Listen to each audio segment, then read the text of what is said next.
how to be a comp guard 2K26. So this is really like, the heights. I want to say 6 foot up to like 6'5". Yes, 6'5s do count.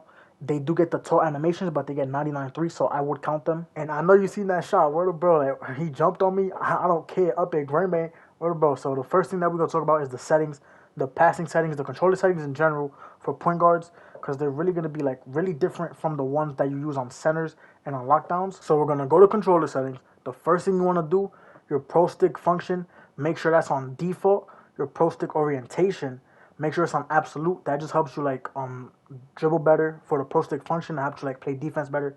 And then next thing, the passive dribble hand switches, make sure that's disabled. You gotta make sure it's off. It's probably the worst setting they ever made in this game. I ain't gonna lie, do not put it on ever. That setting needs to be off, or else you're gonna get hella turnovers that you're not supposed to get. The reason why is because your player is gonna just move the ball, from his left hand to his right hand. He's gonna just keep switching it even when you're not flicking the stick. So you gotta turn that off 100% of the time. Now we get to the passing settings. So the best passing settings, in my opinion, is put the most towards openness. It doesn't matter if it's like, like 60%. So it could be the priority. So like it's gonna register first, way before the direction and distance. So mine's at 80%. That's how I like it personally. If you want to like teeter, you want to like try it out in different, like slight different percentages, if you're cool, you could do that. The last important pass setting is your auto lob to moving receiver. You want to turn that off. You got to disable that 100% of the time.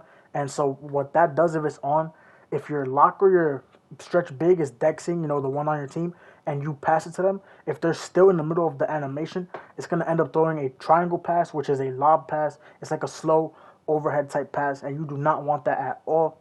And if your center is slipping or he's rolling, and it's gonna, it's gonna do the same thing. It's gonna be bad. You do not want that at all. Okay, so now we're gonna get to the small guards. This is my build that I'm gonna showcase. It's a 6'2", 99.3. It's really common. Like, it's nothing crazy. The only difference is the defense, right? Most guards that I see, in the rec, in the proving ground threes, they have like 25 interior and 25 block. Now that's what's separating the great guards that could get stops when they need to from the good guards that, they're like, if they're in the paint, they're on the island, they're lost. They're going to get dunked on, right? With 55 interior defense, you might not think it's nothing crazy because you don't get any badges from it, but trust me, if you have two-way tenacity, especially, you're jumping up and you're blocking that shot. I'm not going to really talk about SIGs because if you don't like my dribble moves, there's nothing I can tell you. You're going to have to find some that you like yourself that work for you. But yeah, so the first tip is you got to be able to crab. So crab is basically your opponent goes behind you. And in this game, it registers as open every time. Now, they can block it, but they have to jump. And to be honest, a lot of people don't jump or their block, like I was talking about earlier, their block is just not up there, so they're not going to take the ball, right? So the way you like get the crab off really is if they're pressing up on you. Now, there's a lot of aggressive defenders. I want to say like maybe 70% of the defenders are aggressive in this game. Like, they're going to try to bump you. They're going to try to get, crazy on you. So all you want to do, if you use screens, I personally use screens, and I use the screen to my advantage. So, like, if you're using a screen, they're going to overly press you most of the time. Like, especially if you're playing with randoms. If you're using screens with a random, they're overly pressing you every time, and it's going to be easy crabs. They slightly hit the screen, and you're already in front of them. You hit the escape or the Devin Booker breakdown, it's green every time. Now, if you're not with randoms, then the center's probably going to be picking up. Now, the way that you combat that, you got to talk to your teammates. Nothing I could really order, bro. If you're not playing with randoms, then you're going to have your own teammate as well. You got to talk to your teammate. If the opposite center is, picking up on the crab, you got to make sure he's slipping, he's rolling, he's popping, doing whatever that he got to do to get that shot off.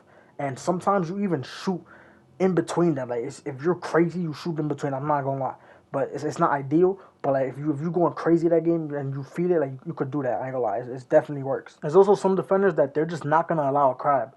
Now the way that you combat that, you can't crab them. I'm not gonna say keep trying. They're probably gonna steal it. They're gonna jump every time and they probably have high block. So those guys that are not gonna allow a crab in any way, what I wanna say is you gotta shoot. Because if they're not allowing crabs, that means they're playing back. And if you're playing screens and they're playing back on the screen, you gotta talk to your teammate. Gotta just like ask him to slip or to roll, whatever. And then they're already playing back on you. Hit that Devin Booker step back or that quick stop, that peak, and you're gonna green every time. Quick stopping, peaking, and fake quick stops, fake peaks is actually the next thing we're gonna talk about. So for the beginners that they just got the game because it's on the Christmas or the Black Friday sale, the easiest way to quick stop in the game is the Devin Booker, his horizontal step back. So you run to the side with R2, then you flick down on the right stick, and then you cancel that animation with a shot. And so, as you just seen right there, that's the Devin Booker step back quick stop right there. It's real simple, real easy. Now the real quick stop is a bit different. Any build could do it. I do it on my 7.3, on my 6.1. Like it literally any build could do it, right? All you want to do once you sense that you're open off of a speed boost, off of a like run out, off of a size up and escape. Once you sense you're open, you want to keep holding R2, flick up on your right stick. Then it's gonna size you up to the basket, like it's gonna make you face the basket so you don't fade.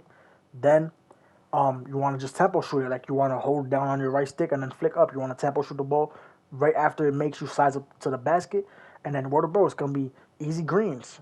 Once you sense you're open, like it's free. I ain't gonna lie. Now, to be honest, I have no more commentary clips that I could add.